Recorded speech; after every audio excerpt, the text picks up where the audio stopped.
Chapitre 18. La lune noire. Qu'est-ce qu'il y a, Agnès? Qu'est-ce que j'ai fait de mal? Tu n'es pas contente de me revoir? M'écriai-je, les yeux pleins de larmes. Sa gifle me brûlait encore la joue, mais ce qui m'était le plus douloureux, c'était la façon dont elle me regardait. Me prenant par les épaules, elle me poussa à l'intérieur et claqua la porte. Aucune sorcière ne peut s'afficher ainsi. Elle serait vite consumée et ses pouvoirs aussi, s'exclama-t-elle. Je sens l'odeur des tiens dans l'air à mesure qu'il s'évapore de ta peau. Raconte-moi, quelque chose est arrivé, quelque chose d'énorme. Dis-moi tout. Je m'assis donc sur le tabouret dans la cuisine et je lui rapportai la découverte de l'œuf de cuir, la rencontre avec Betsy Gratton, les sorcières d'eau, l'enlèvement des enfants pour le sacrifice, ma fuite hors de la maison.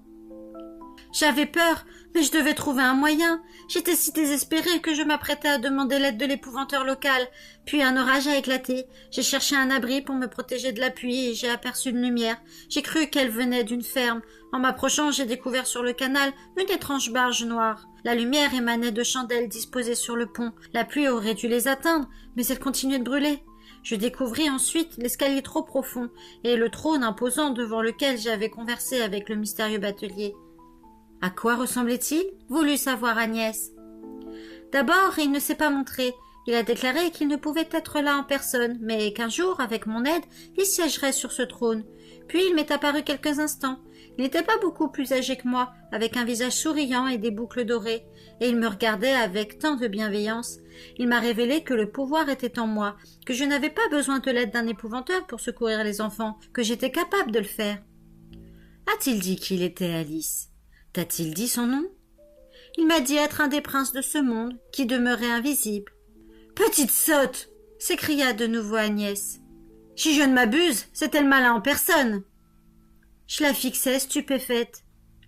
Ce n'est pas vrai! Le malin est vieux et laid, il a le visage sournois, il porte des grandes cornes sur la tête, tout le monde le sait. Oh non, ma fille, il change de taille et d'apparence à volonté. Il peut devenir en un clin d'œil un joli garçon aux boucles dorées, comme bien des filles l'ont appris à leurs dépens. Mais pourquoi se serait-il servi de moi pour sauver ses enfants? Il appartient à l'obscur. Pourquoi m'aurait-il permis de vaincre l'obscur? Pourquoi? C'est absurde. Oh, que non! C'est tout à fait sensé, au contraire. Il a vu ta culpabilité et tes remords. Il a senti ton désir désespéré d'arranger les choses. Il t'a donc donné ce que tu désirais. Il te veut de toutes ses forces, petite. Comment ça? Il me veut? Il veut ton âme. Il veut ta soumission. Il veut que tu te tiennes à ses côtés pour combattre la lumière. Certaines sorcières sont tout juste capables de chasser les verrues ou de flanquer la colique à un ennemi. D'autres, comme Lizzie, voient le don de se développer tout au long de leur vie. Elles s'exercent sans cesse et deviennent de plus en plus fortes au fil des ans.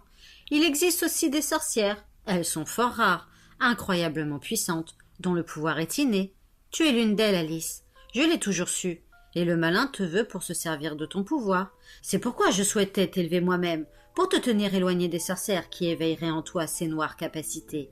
Mais Lizzie t'a emmené, et voilà où nous en sommes. Écoute-moi bien. Ce pouvoir provient du cœur même de l'obscur. Et si tu t'en sers pour un oui ou pour un non, il te détruira. Il s'emparera de toi et te volera ton âme. Montre-moi ta marque. Quelle marque?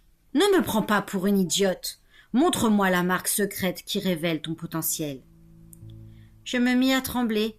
Je savais de quoi elle parlait, mais je ne voulais même pas y penser. À Pendle, chaque fille qui naît avec le don de sorcellerie porte ce genre de marque. Où est-elle, petite? Je relevai ma jupe au-dessus du genou pour lui montrer une tache sombre à l'intérieur de ma cuisse gauche. La dernière fois que je l'avais regardée, elle n'était qu'un fin croissant. A-t-elle grossi? Un peu, admis-je. Elle était à présent beaucoup plus large. Chaque fois que tu te serviras de la magie, m'apprit Agnès, la tache grossira. Le jour où ce simple croissant sera devenu une pleine lune noire, tu appartiendras définitivement à l'obscur.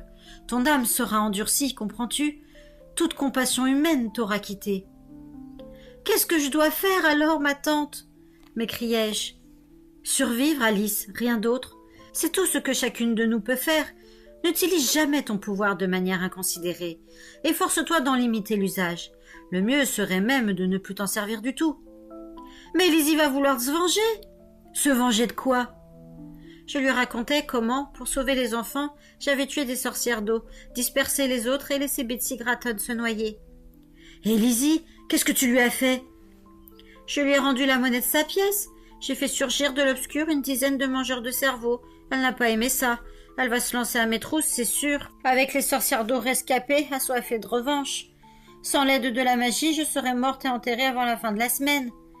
Enfouissant le visage dans ses mains, Agnès demeura silencieuse un long moment. Enfin, elle releva la tête. « Oui, tu es en grand danger. Hélas, en dépit de mes avertissements, tu vas être obligée d'utiliser ton pouvoir, rien qu'un peu, pour jeter la confusion dans l'esprit de Lizzie et de ses sœurs de vase, leur faire oublier le rôle que tu as joué, leur faire oublier l'existence même de l'œuf de cuir. C'est un risque, mais je ne vois pas d'autre solution.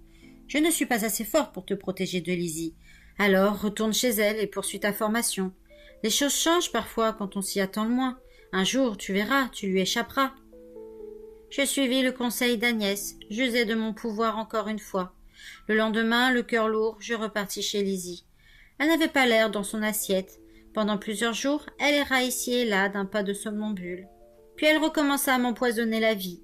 Néanmoins, elle ne fit jamais allusion aux sorcières d'eau ni à l'œuf de cuir, à croire qu'il n'avait jamais existé. Ma formation de sorcière se poursuivait, mais je cachais soigneusement mes capacités à Lizzie. Je savais qu'Agnès avait raison. C'était le malin qui m'avait parlé cette nuit-là, éveillant mes pouvoirs latents. Si je les utilisais, je finirais par lui appartenir.